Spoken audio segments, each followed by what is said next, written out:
In a franchise like Halo, there's no easy path through later iterations. Where some want the core game and some want something entirely new, it's a no-win situation.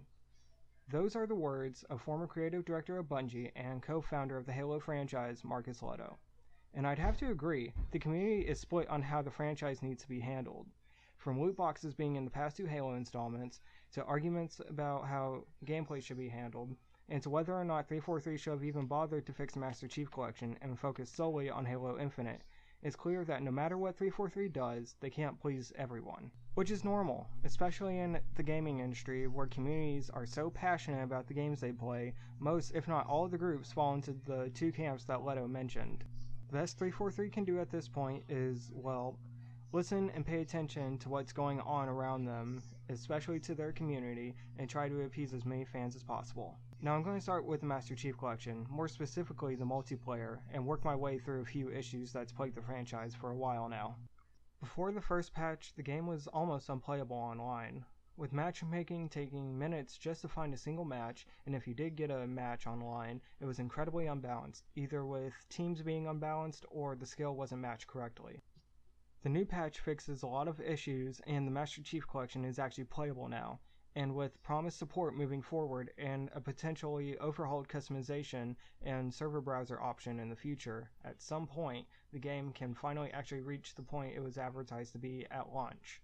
Other potential aspects on their list of community feedback is the addition of Halo Reach being added to the game and a potential PC release. And while I stated incorrectly in my last video that the MCC on PC might get announced, and with the recent debunked rumor of Halo 5 being on PC, they have stated it's not out of the question, it's just not in the realm of possibilities at this time. And for Reach being added, it would be an undertaking for 343 to add it, mostly because of the engine that was used for Halo Reach. People look at ODST for a reason why they could make it work, but ODST was also built on the same engine that Halo 3 was made on, making it easier to port. Reach would need a lot more work and effort to be put into it to actually get it working properly, and I don't personally see it happening because it's already on backwards compatibility for Xbox One, but I've been wrong before, so I guess we'll have to see. Recently, a job posting on 343 said that they were looking for a specialist to help with Halo being a live service and help implement microtransactions into the game. With the trouble EA started last year with Battlefront 2 and their continued defiance to remove their game's microtransactions in countries where it's been recently banned, just the thought of adding microtransactions in the game should have been canned immediately. And that job posting alone caused a huge backlash and caused 343 to start damage control, stating that there will be no loot boxes in the game. And while that's fine, they didn't say that microtransactions wouldn't be in the game entirely, which regardless, for a fully priced $60 game, they shouldn't be in there at all. The only form of microtransactions I'd only be okay with was the ones that were actually in Titanfall 2. If you haven't played that game, you actually should. It was a really good game that came out in 2016. And the game itself actually has a marketplace online where you can actually buy Prime Titan weapons and player skins, but it's not in the form of a loot box. You know exactly what you're paying for, and you actually get to see the skins themselves before you actually make your purchase.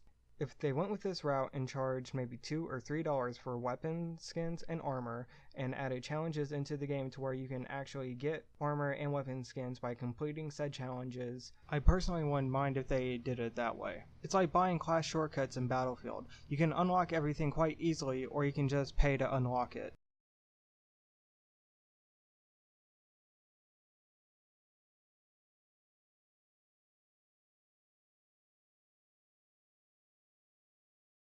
Now for gameplay, I said before that I liked Halo 5's gameplay. It felt traditional, but at the same time adding something new entirely, and it also added a lot more fun to it. It wasn't like Halo 4 with loadouts and everyone had something different. Everyone had the same abilities, same starting weapons, and no ordnance drops meant no random advantage at any point.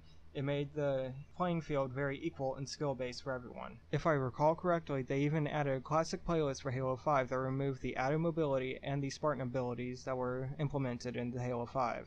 Now, we don't even know what they have planned for Halo Infinite. We've just seen a tech demo at this point, but if they do keep Spartan abilities, then just make classic playlists so fans of the older Halo games have a choice. It would be very helpful to the company. 343 has shown that they're at least trying to listen to the community, but it seems like with every step forward, they seem to make 3 steps back. I just hope that 343 can continue to listen to the fans and bring a experience that we as a community can enjoy for a long time to come. I hope you've enjoyed this video, and if you have anything to add to the discussion, please let me know in the comments below. I hope you've enjoyed the video again, and I'll see you guys next time.